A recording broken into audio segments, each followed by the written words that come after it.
Louvado seja nosso Senhor Jesus Cristo, para sempre seja louvado. Bom dia! Hoje, dia 9 de novembro de 2025, domingo, a igreja celebra a dedicação da Basílica de Latrão. Iremos meditar o Evangelho de Jesus Cristo, segundo João. Glória a vós, Senhor. Estava próxima a Páscoa dos judeus e Jesus subiu a Jerusalém. No templo encontrou os vendedores de bois, ovelhas e pombas e os cambistas que estavam ali sentados. Fez então um chicote de cordas e expulsou todos do templo, junto com as ovelhas e os bois. Espalhou as moedas e derrubou a mesa dos cambistas. E disse aos que vendiam pombas: tirai isso daqui. Não façais da casa de meu pai uma casa de comércio. Seus discípulos lembraram-se mais tarde que a Escritura diz: o zelo por tua casa me consumirá. Então os judeus perguntaram a Jesus: que sinal nos mostrais para agir assim? Ele respondeu: destruí este templo e em 3 dias o levantarei. Os judeus disseram: 46 anos foram precisos para a construção deste santuário e tu o levantarás em 3 dias? Mas Jesus estava falando do templo do seu corpo.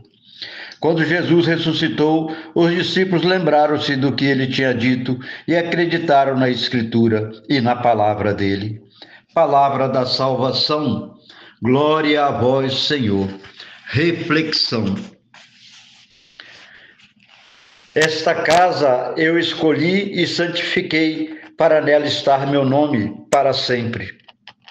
É nosso Deus desejoso de estar entre nós, já aqui na terra. É o Deus conosco.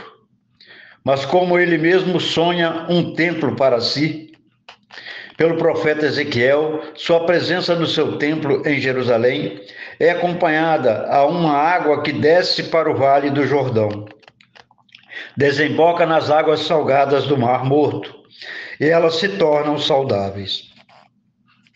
Onde o rio chegar, todos os animais que ali se movem poderão viver. Haverá peixes em quantidade e haverá vidas onde chegar o rio. Sua presença será geradora de vida e poderíamos chamar o seu templo de casa fonte de vida. Mas com as pedras vivas e escolhidas, preparais um templo eterno para a vossa glória.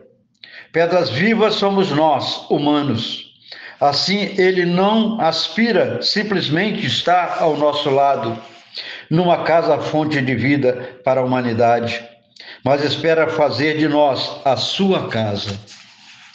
E não é Jesus, seu eterno Filho, sobretudo, em sua crucifixação, neste auge e plenitude de sua encarnação entre nós, a plena realização desta casa fonte de vida?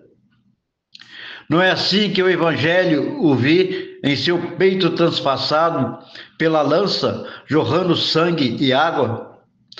Ao lado da água, o sangue é um particular símbolo da vida.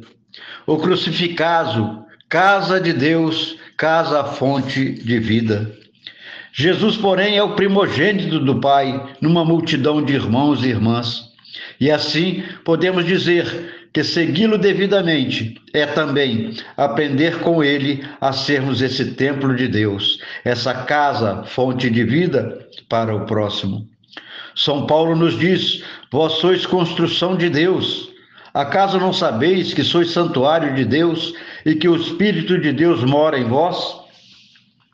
E se Jesus é quem, por excelência, também sua humanidade, constituiu-se naquele sonhado templo de Deus, nós nos fazemos esse mesmo templo a partir dele. É ainda Paulo a nos lembrar: ninguém pode colocar outro alicerce diferente do que está aí já colocado, Jesus Cristo. Contudo, hoje estamos celebrando o aniversário da dedicação de um templo de tijolos, mais precisamente do primeiro templo cristão, a Basílica do Papa, na cidade de Roma.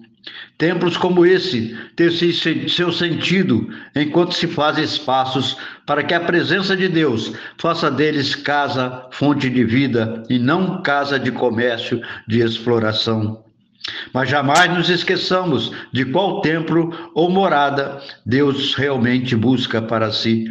Somos nós, é o nosso corpo, a partir do qual Ele quer ser apenas Ele mesmo, o Deus da vida que gera a vida. Assim seja.